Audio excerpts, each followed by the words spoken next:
Jim Quinn back with you again. This time we're going to go to the third and final of our three-part series. And this time we're looking at part 3, smooth-billed Ahnees in Puerto Rico. This is an old map of Puerto Rico.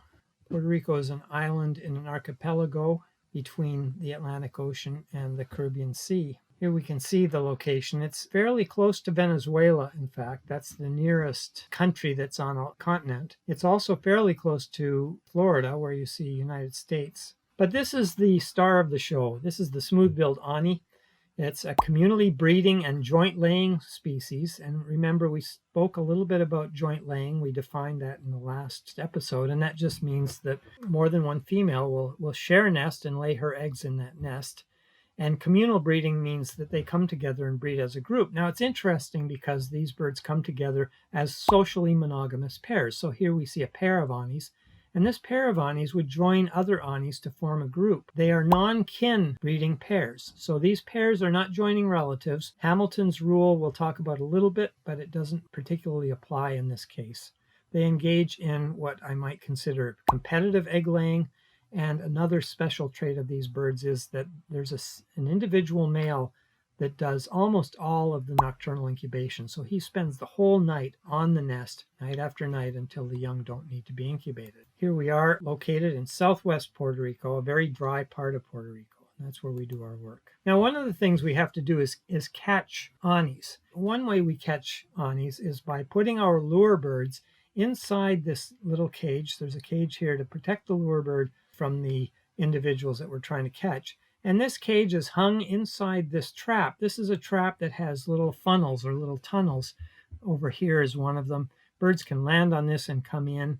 And we would set this up in a territory of Ahnees, and the territorial Ahnees would come and try to attack the lure bird once they saw it.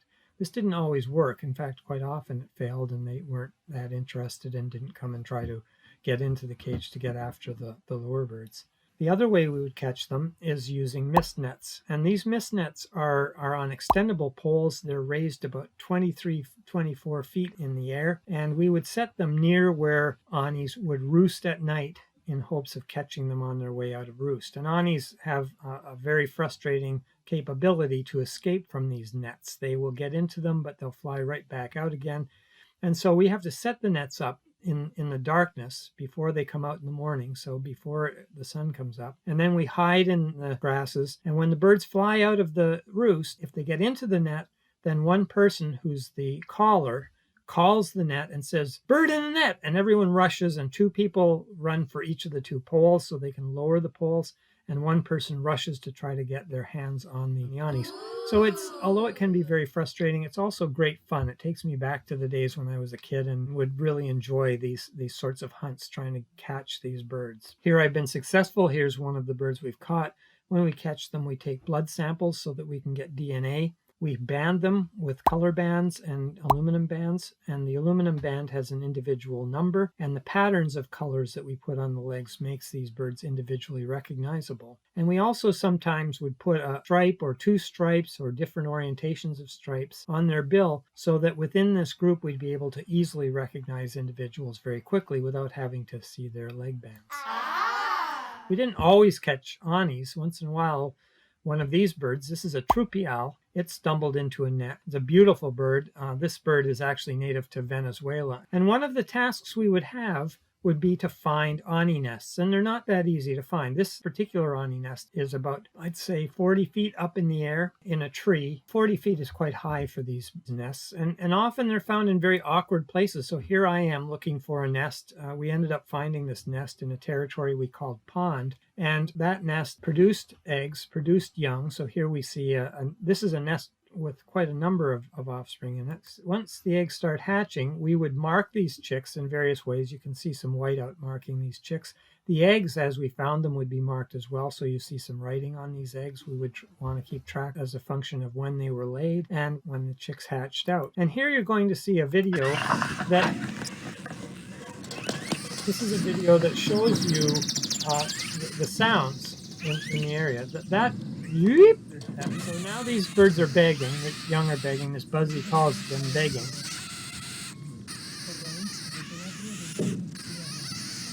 Smooth-billed Ahnees, as I mentioned before, live in groups. So here we see probably a couple of pairs in the foreground, and an individual's mate is probably somewhere nearby. These birds are, as I said, they're socially monogamous, which means they have a mated partner and they mate with her and they spend lots of time with her. You have these individual pairs, but they don't always stay faithful to their mate. They sometimes mate with other birds, but they're socially monogamous, so they stay together in these pair-bonded pairs. Now, I mentioned before that they're not closely related. You'll remember when in the first episode, I talked about Florida scrub jays and the fact that these helpers that don't lay any eggs or fertilize any eggs, helpers at the nest, are related to the young that they help, to the eggs and the offspring that they help. They're related at a coefficient of relatedness around 0.4, almost 0.5, which is the R value for the relationship between parents and their offspring or between full siblings. And you can see here that within a group of Ahnees, the R value is 0.225. So that's not particularly high, although it is higher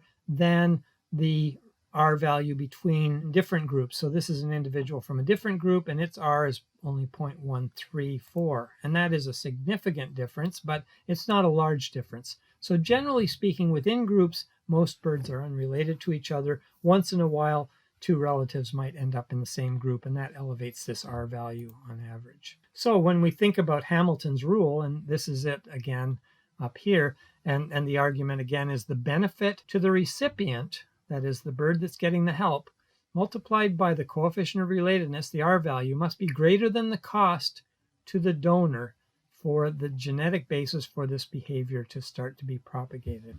And in the case of the Ahnees, because the R value is so low, 0.225, it's going to take a very, very beneficial type of behavior that costs very little for this to be promoted by indirect fitness. So we generally don't think about indirect fitness being very important in the Ahnees. So not like the helper at the nests systems where that helping behavior is propagated because there's such a benefit from the help and there's such a small cost and there's such a high relatedness. This doesn't happen as much in the Ahnees. Interesting.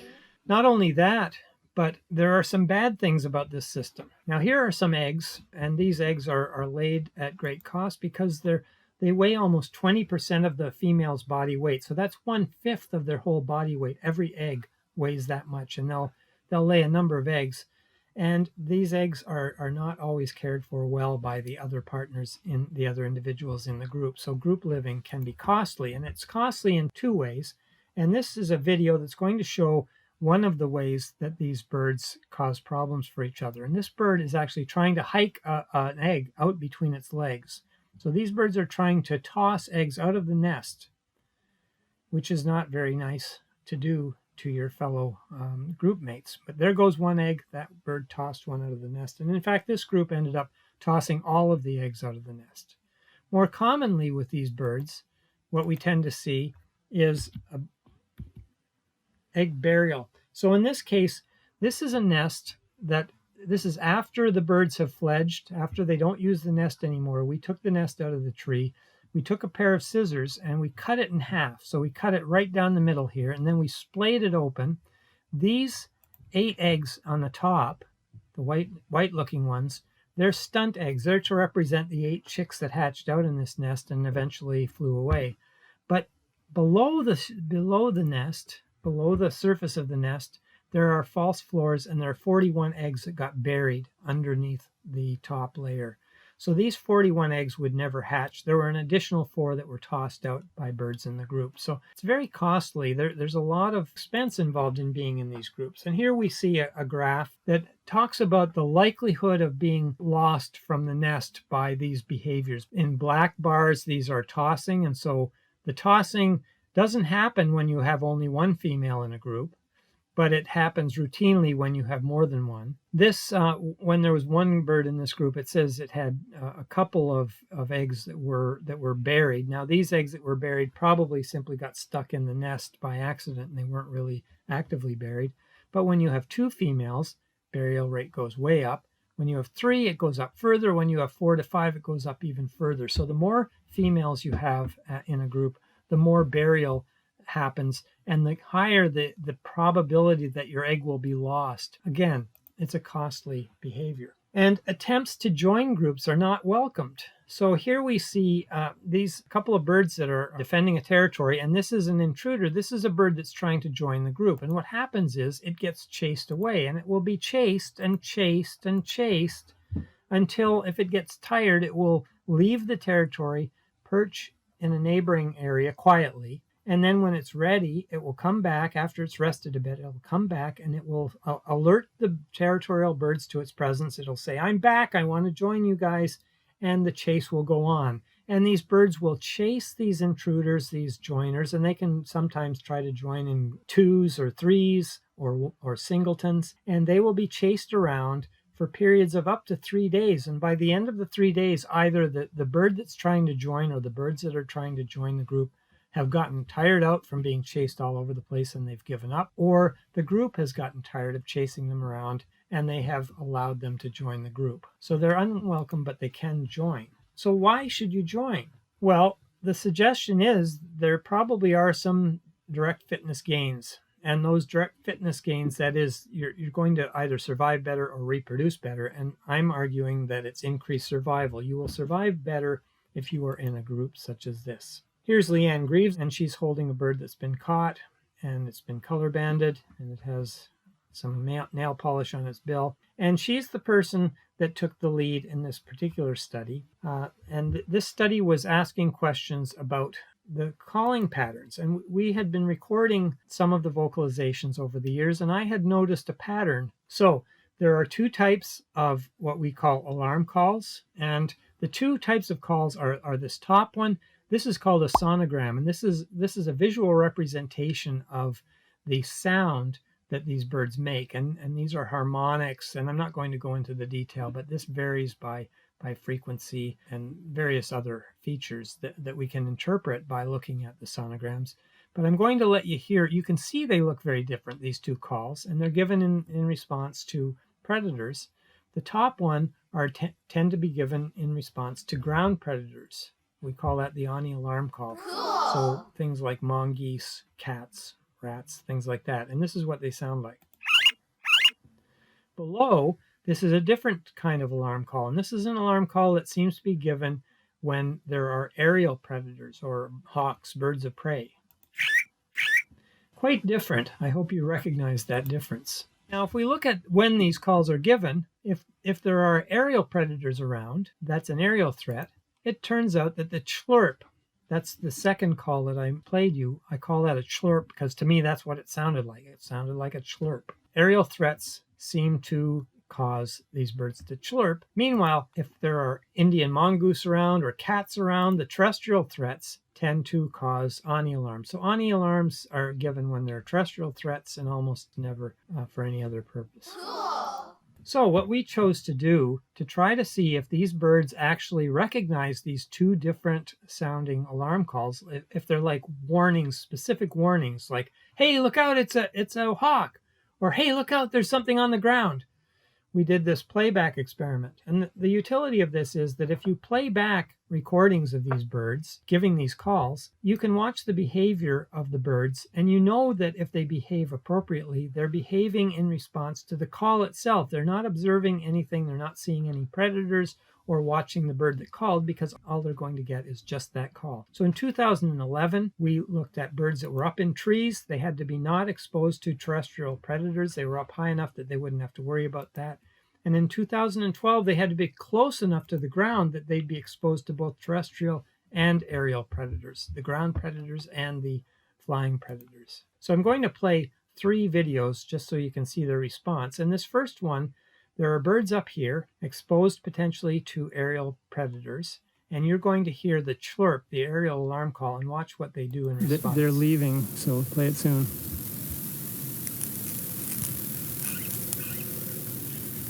So they dive down into vegetation where they cannot be seen. The second one I'm going to play, this is an Ahnee alarm. It's a terrestrial alarm, and the birds right now are here in the vegetation. They're foraging in the vegetation, and you'll see what they do when you hear the alarm.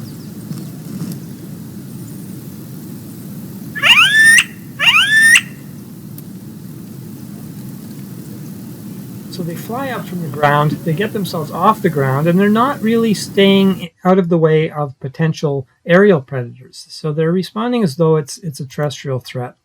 Now, this third video is going to show you these two birds that are very close to the ground, but this time it's an aerial alarm call. So watch for a different response to birds that are near the ground compared with that previous one.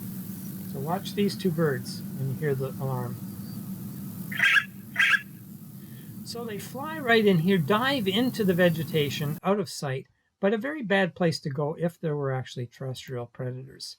And so what we learned from these two experiments was that in 2011, when the birds were perched high up and not exposed to any terrestrial predators, any ground predators, the only playbacks they responded to were the Chlurps, the aerial alarm calls. And what they did was they would dive down from their perch where they would be up above the tree. They dive down into the vegetation and hide. In 2012, when they were perched lower on the ground, if they heard a chirp, they'd either dive down into vegetation or they would fly to cover to a place where they could hide. And meanwhile, when we played the Ahnee alarms, or the alarms for terrestrial predators, the gray bars, those birds that heard the Ahnee alarm would fly up and be visible, like the second video that I showed you where they flew up from the ground and perched out in the open. So chirps caused them to dive down into vegetation or to fly to cover. That's the aerial alarm. And Ahnee alarms cause them to fly up only when they're near the ground at the time of the alarm. The other advantage, the other way you can survive better, is if you are safer from nocturnal predators. And this is what these birds do at night. At night, they cluster together in a safe roosting tree, and they stay there all night, side by side. This is a benefit to them in that they can move from one roost to another if their roost seemed dangerous. If there was a predator that hung around, a cat might be nearby or something, they could spend the next night in a different roost. Also, they're benefiting from what's known as the selfish herd effect. These birds in the middle are not likely to be taken by a predator if a predator sneaks up on them during the nighttime. Now, I realize this is daytime when this picture was taken, but they're all ready to go to bed. There was enough light to get that picture. So the ones in the middle will never be taken by a predator, and even the ones on the edge have minimized their odds of getting predated. Now, while the rest of the group are nicely and safely in some tree roosting, the nocturnal incubating male is all by himself on the nest, incubating the eggs or brooding the offspring, and he's there night after night after night. So if predators start coming around, he's at risk, and he will suffer potentially. He's at greater risk of being caught by a nocturnal predator. So why would he do that? What possible reproductive benefits maybe? Because he's compromising his likelihood of survival. Well, to answer that question, we have to use some molecular tools again. And this time we're using microsatellite DNA fingerprinting. You heard about the other kind of the mini satellite DNA fingerprinting before. That's what we used when we were looking at the scrub jays, and we've used those for the pook echo as well. Now, these are a different kind of fingerprint, but what you can see is that most individuals are different in terms of their pattern. So this one has two bands that are the same. The dark bands are the ones that we read as pieces of DNA that are a particular size. And these pieces of DNA are inherited from the parents. So these two are exactly the same. They could be siblings. Here we see that the others all have different genotypes. And so what we can do is we can ask, okay, if these are chicks, their parents must have these particular bands, and we can assign parentage or look at relatedness by looking for shared pieces of DNA. We have this more automated these days, and so we send these samples off to a lab, and we get back a computerized version that gives, instead of those bands that you just saw, we have peaks that appear like this. So this would be one kind of microsatellite band, and this would be a different microsatellite band. We can do a number of them all at once at the same time, and we get these data back to work with. This is Josh Robertson, who was the master's student that was working on this particular study. And what he found was that indeed, as we predicted, nocturnally incubating males fathered more offspring. So here we see the average number of nestlings that were sired, that is fathered by the NI refers to nocturnal incubators, versus the non-nocturnal incubators, the other males in the group that did not do the nighttime incubation. So even though these guys, the non-nocturnal incubators, even though they're safe and sound at night, they're not fathering as many young as the nocturnal incubator. If you're going to be doing the nocturnal incubation, you better be in a position where you're getting where you're siring more young, and that makes it worthwhile. You will leave more copies of your DNA because you're doing a better job of reproducing. You don't say. So, to sum up then, smooth-billed Ahnees are monogamous, but usually not kin within these groups. They're highly competitive in terms of their egg laying. They have direct survival benefits through this referential alarm calling, that is, alarm calling where you know exactly what the predator that's coming is, whether it's a flying predator or one on the ground. You have benefits in terms of roosting behavior. If you're not the nocturnal incubator, then you can roost in a very safe place and survive better. So you're free from nocturnal incubation risks, except for the dominant male. But the dominant male has the advantage that he fathers more young. So they gain direct reproductive benefits because of the fact that they can deliver the prey frequently, because they all deliver prey, so their young are likely to survive well. And the dominant male, the one that does the nocturnal incubation, has increased paternity. He fathers more of the young. So I hope that this talk has taught you something about natural selection and about the fact that there is a genetic element to behaviors, and about the fact that birds, even when they can be lumped together, as all of these are considered cooperative breeders, have great differences in terms of their behaviors. Starting with the Florida scrub jay, where you had these despotic groups where young from previous breeding seasons would stay home and help their parents to raise full siblings, to the pukeko, where birds would grow up on the same territory and would eventually grow up to be breeders, and they would be joint nesting breeders, and they would defend the territory, but they would be allowed to breed to a certain extent, depending upon whether or not there was a dominant female. I believe that's going to come to be a significant outcome. Versus the smooth-billed Ahnees, where you had these socially monogamous pairs that are unrelated to each other that came together. So this idea of indirect fitness, or Hamilton's rule, was much less important, and there were great costs because they're unrelated to each other, all of this competition going on. And all of these things can be understood from the perspective of evolution and from the amazing idea that Darwin had, that natural selection leads to evolution. So those that have traits that are inheritable traits that give them an advantage, and that advantage leads to the propagation of more of those genes for those behaviors, lead to an increase in those behaviors in the population over time. And so behaviors then are under the control of natural selection, and they can evolve. So I'd like to thank a number of people: Joe Schwagel, Oscar Diaz. These people were with the Fish and Wildlife Service in Puerto Rico. Megan Barkley and Annika Samuelson, two of my graduate students and some of the field assistants. Dr. Leanne Greaves. Dr. David Logue helped out a little bit with our project where we were doing playbacks. Josh Robertson did a lot of work on the genetic stuff and other aspects of the work. And Sheng Hing did some work that I didn't tell you about. Thank you very much for listening. I hope you enjoyed it.